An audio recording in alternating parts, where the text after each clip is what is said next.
Lectura comentada de la Biblia.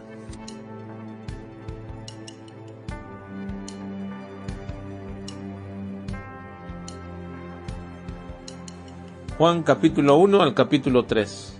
El libro cristológico. Un testimonio verdadero. El nuevo nacimiento. El Evangelio de Juan, como también los demás evangelios, tratan de la vida de Cristo, pero desde un punto de vista diferente al de los otros.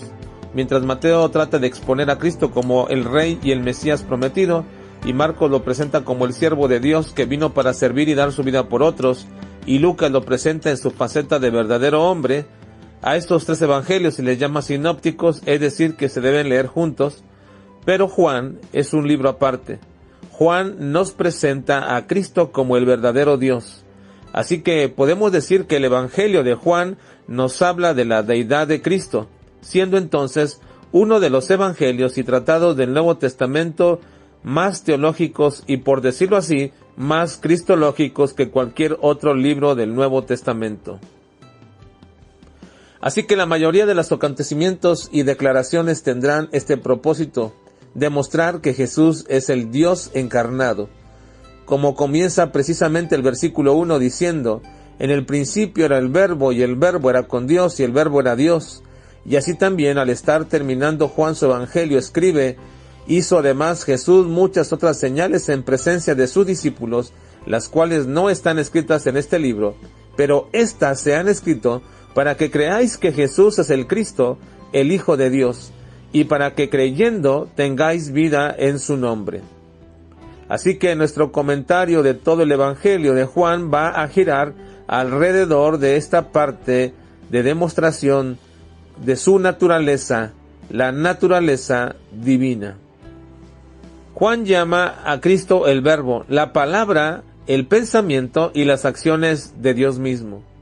No es un concepto filosófico como los griegos, ni una personificación antiguo testamentaria de un concepto, sino la expresión de una real y verdadera persona, y comienza precisamente diciendo: en el principio era el Verbo, no el principio de Dios, sino el principio de la creación, es decir, cuando Dios comenzó a crear, el Verbo ya estaba, lo que indica una condición eterna, y esto lo aclara Juan de inmediato al decir en el versículo 3, todas las cosas por él fueron hechas. Así que la primera declaración de Juan establece la condición eterna de Cristo, y luego sigue el verso diciendo: y el Verbo era con Dios. Ahora nos dice Juan la maravillosa relación de Cristo con la Trinidad divina. El Verbo era con. Habla de una distinción personal, es decir, no era la eternidad del Padre, sino la eternidad del Verbo, marcando la diferencia de las personas en la deidad. Así que podríamos traducir literalmente: estaba cara a cara con Dios. Ahora bien, Juan establece que el Verbo era Dios. Y sin ninguna duda, Juan deja manifestado claramente que hay dos personas hasta ahora que son mencionadas como el verdadero Dios. La única explicación de esto es que hay una única deidad, aun cuando hay tres personas en esa deidad. Juan aparece predicando el arrepentimiento y bautizando después de más de 400 años desde los días de los últimos profetas, cuando regresaron del exilio. Estos están esperando la venida del Mesías, y al ver a alguien cuya multitud le estaba siguiendo y se estaban bautizando, entonces quieren saber de quién se trata.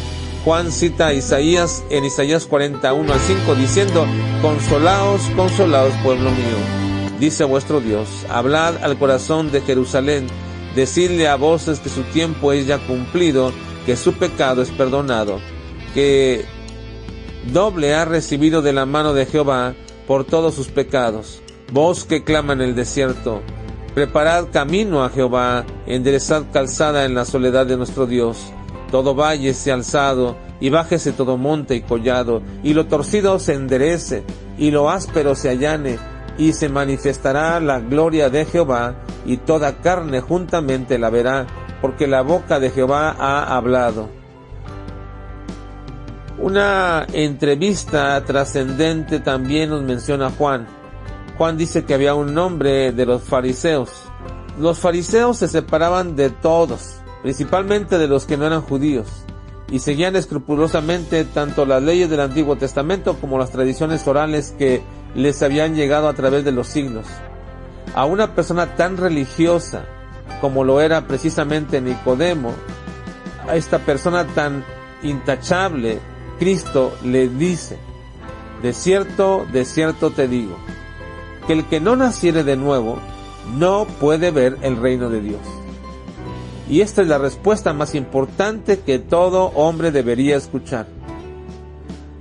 Quizás tengas muchas preguntas en tu vida y te has preguntado el porqué de tus circunstancias, el porqué de tu vida, por cómo te está yendo. Te has preguntado acerca de todo lo que te pasa y te inquieta. Pues Cristo te contestaría como a Nicodemo: eso no es lo más importante. Lo más importante es que si no naces de nuevo, no puedes entrar en el reino de Dios.